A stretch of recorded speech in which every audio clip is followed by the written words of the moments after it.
Several Manatee County firefighters, law enforcement officers, and first responders gathered here to remember those lives lost in the Twin Tower attacks of 9/11. Now, one New York firefighter I spoke with said that day still plays fresh in his mind. By the time I got into the Bronx, the second plane hit.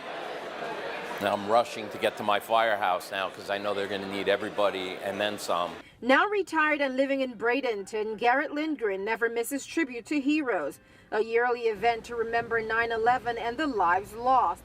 Lindgren had just left some co-workers at a coffee shop to head home when the attacks began, so he turned around. His co-workers from the coffee shop were ahead of him, and he called his wife to say goodbye in case he didn't make it back.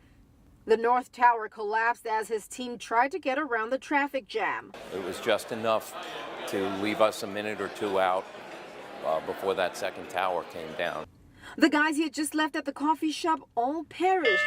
A total of 8 colleagues from his Rescue 3 team from the Bronx died. Their families didn't see them at that point. I was the last person that saw them alive. You feel a tremendous amount of guilt. What if I stayed and had one more cup of coffee? I would have been on that rig, and I would have been there, and I wouldn't be here.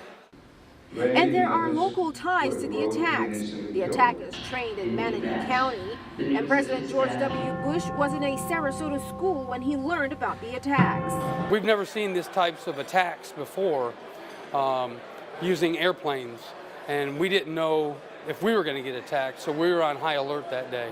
Always respect your first responder. They want to come home alive at the end of their shift, but they're going to put their life on the line if it need be.